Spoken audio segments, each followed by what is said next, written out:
Hello everyone, this is Yan Liang. This is a reflection on video 4. For this lesson, I have been teaching children to blend CVC words with short A sound. And the goal is also teaching them to read CVC words.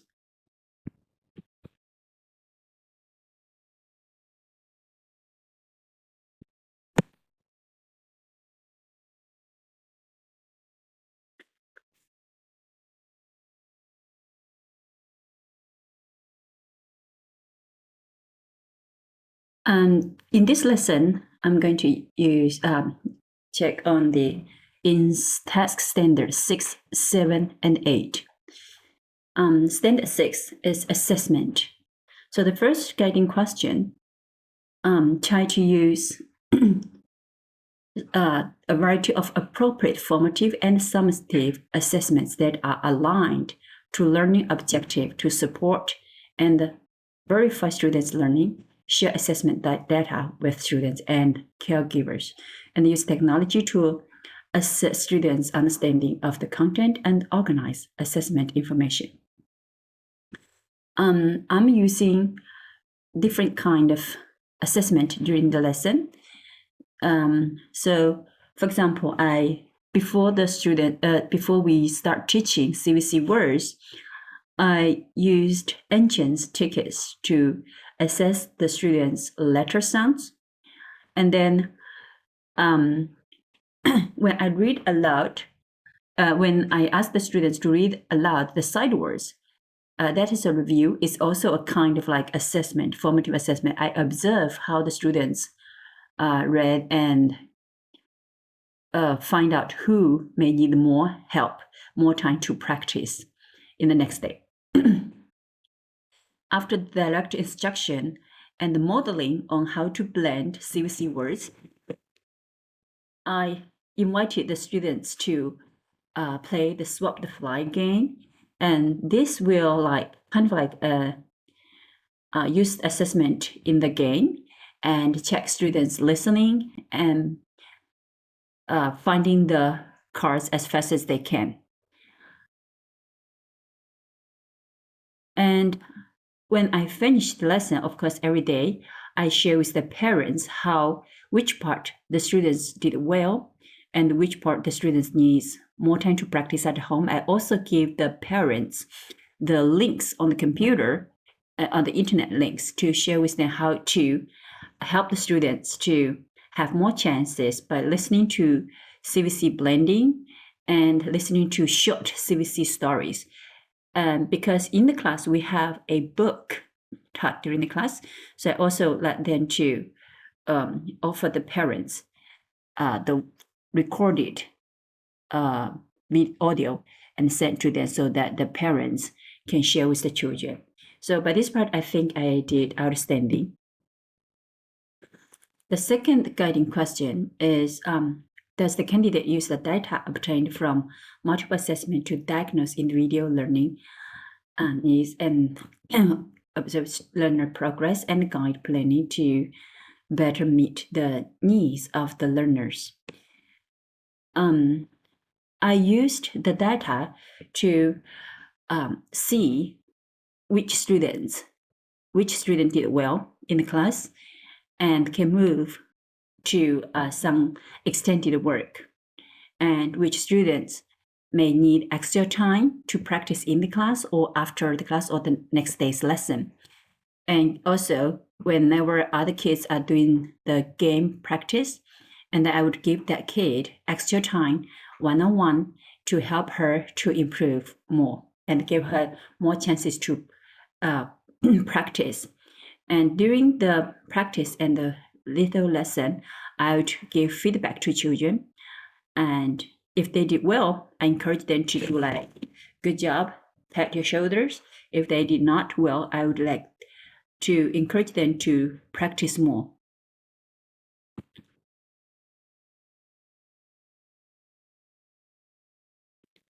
The next guiding question is, does the candidate make proper accommodation and modification of testing conditions to accommodate individual learning styles and varying levels of knowledge for all students, including the students with special needs and English language learners, because most of my students are English learners.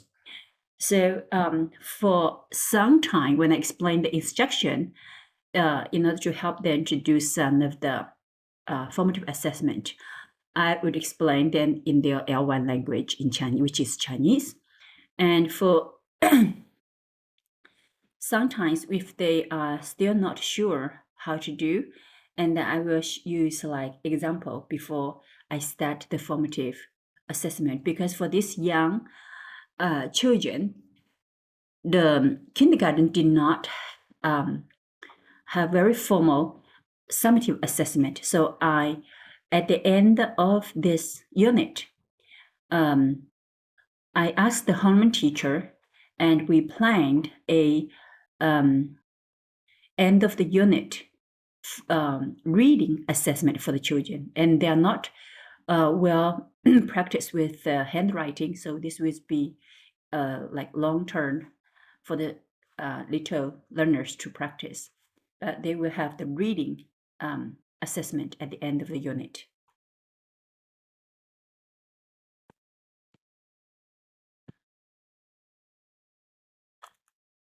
In Standard 7, Planning for Instruction, the first guiding question: does the candidate utilize evidence-based instruction strategies and technology to develop learning experience that will require students to demonstrate a variety of applicable skills and competence and plan effective instruction that support each student in meeting rigorous learning goals? So this part, I used different kind of evidence-based assessment. For example, I ask students questions to check their understanding. When I read the story to them, I ask them stories, make sure they understand what I'm saying and what the story is about. And I also give them plenty of time to practice. They practice together and practice independently. Like they also show and like kind of like teach other kids to read their own CVC word. And also when we play the game, even on the computer, to have more chances to practice. And I also modeling for the children how to do it. So for this part, I think I would get outstanding. The next guiding question: does the candidate utilize assessment data and the knowledge of student interest to plan appropriate sequencing of learning experience, starting with simple examples and progressing to more difficult examples, and include explicit instruction on new concept? So for this part, for this whole lesson, I have different planning schedule. The first one is I start with reviewing the alphabet sound, and then I use the story to get the children's attention, and which is, all children love to listen to stories. And next one, I model how to blend the sound, like CVC sounds together. I like point, use each sound, each alphabet as one dot, and then read carefully, slowly. And then when I read one sound, I tap one time on the table to show students how to do this. This is kind of like teach the students the strategy of how to blending. And then I slowly do it together with the whole class. And then when I finish, I repeat again. And then this is like being practiced with many words together. And then I have the students, each one have their own word to draw the dots, and then do the whole long line to show them how to connect the sounds together, blend them together. And when the kids did this by themselves, we played the game, which is another practice. And in the end, we use what we learned, like blending the CVC sounds, to read the book. At the end of the lesson, we use the activity on the computer as an exit ticket to kind of like review and enclosure for the class. So for this part, I think I would give myself an outstanding.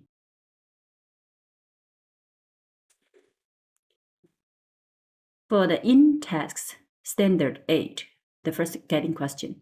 Does the candidate work independently and in collaboration with colleagues to monitor students' learning, apply appropriate instruction strategies, and adjust instruction based on a variety of assessment data and that informed research to support students' learning? I would give myself proficient for this one because most of the time I work independently. In this kindergarten, the principle is more for children to play and to build their social emotional growth, like helping each other and how to control their emotions and help and care for other people, share for other people, and making friends, and also play together. So their academic learning part in this kindergarten is not so strong. So my phonics and reading class is kind of like the first reading class in that kindergarten for now. They have, of course, science and math class, but this is the first reading class. So I would communicate. I did communicate with the homeroom class to encourage the students to read books in the room and invited her to read more books aloud to the class. But rather than that, I'm doing more of the teaching and communicate with the parents. So I'd give myself a proficient. The next question is, does the candidate regularly and effectively ask questions to stimulate discussion that serves different purpose with the goal of helping students develop higher order thinking skills? I do ask students questions to help and to encourage them to think more. So during the class, when I read the story, share the story aloud with the children, like the fat cat, and then I asked the students to predict the end of the rat and also why the rat was sad and the cat was happy, and why the cat has a big belly, and the children can kind of like thinking and answer the reason. And after the class, I asked the students to kind of like how could they improve their CVC words reading, and how could they read faster and read more CVC books at home. And of course, they came with some ideas, and I also give some suggestions to them. And after this, I communicated with the parents and shared with the online links like Stafford.com. And I also shared YouTube with some videos on CVC blending, so they can allow their children to watch at home to support their learning. This is their reading corner. The end. Thank you. That's all.